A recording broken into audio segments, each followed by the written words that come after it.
আসসালামু আলাইকুম প্রিয় দর্শক, আশা করি আল্লাহর রহমতে আপনারা সবাই ভালো আছেন। আমিও আলহামদুলিল্লাহ ভালো আছি। প্রিয় দর্শক, রমজান মাস হলো আল্লাহর রহমতের এক শীতল চাদর।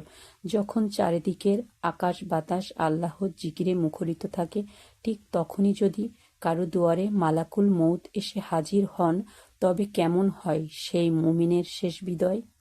ইফতারের ঠিক আগ মুহূর্তে কিংবা সেহেরির শেষ প্রহরে যান কবজ করার জন্য সেই মুহূর্তটি অন্য সাধারণ মৃত্যুর মতো যন্ত্রণাদায়ক নয়, বরং এক মায়াবী ঘুমের মতো প্রশান্তি। প্রিয় দর্শক, আজ আমরা শুনব গ্রামের এক সহজ সরল মানুষ রহিম চাচার কথা। সারা জীবন অভাব অনটনের মাঝেও যার মুখে সবসময় মায়াবী হাসি লেগেই থাকত। পাড়ার ছোট ছোট ছেলেমেয়েরা ওনাকে খুব পছন্দ করত, কারণ ওনার পকেটে সবসময় একটা না একটা কিছু থাকতই, হয় লজেন্স না হয় বিস্কুট। জুম্মাবার সারাদিন রোজা রাখার পর ইফতার শেষে তিনি যখন জায়নামাজে বসলেন, ঠিক তখন তার শরীরটা অদ্ভুত রকমের হালকা লাগছিল। রহিম চাচা যখন এশার নামাজের প্রস্তুতি নিচ্ছিলেন, ঠিক সেই মুহূর্তে ঘরের কোণে এক অদ্ভুত নূরের ভরে উঠল। সে আলো চোখের জন্য কষ্টকর নয়, বরং পরম আরামদায়ক। চারপাশ জান্নাতি কস্তুরী ঘ্রাণে ভরে গেল।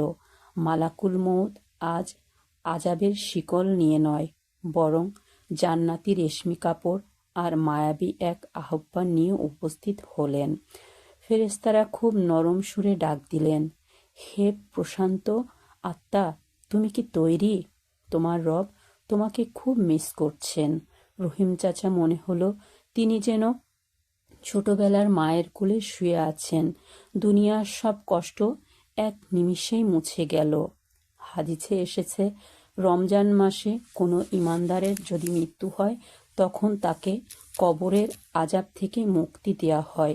রহিম চাচার রূহ যখন শরীর থেকে বেরিয়ে যাচ্ছিল, তখন ওনার একটুও কষ্ট হচ্ছিল না, বরং মনে হচ্ছিল তিনি যেন একটি পুরনো জীর্ণ পোশাক খুলে নতুন এক সুন্দর পোশাক পরে নিচ্ছিলেন।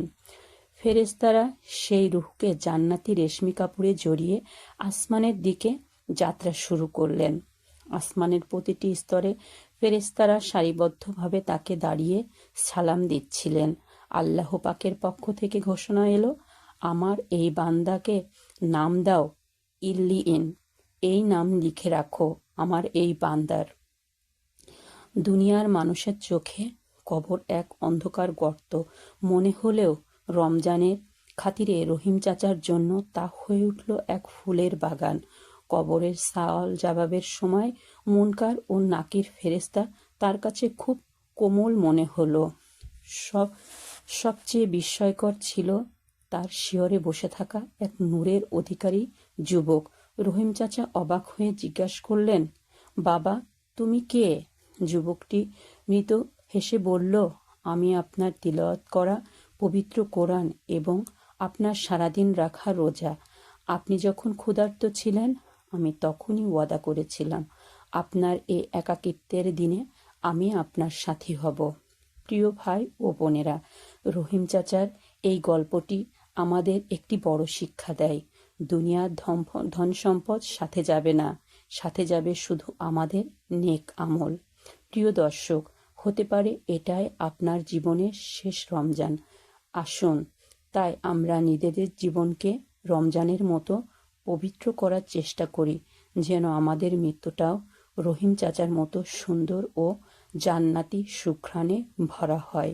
প্রিয় দর্শক, আমার এই গল্পটা যদি আপনাদের একটুও ভালো লেগে থাকে, তাহলে দয়া করে চ্যানেলটা সাবস্ক্রাইব করে পাশে থাকা বেল আইকনটি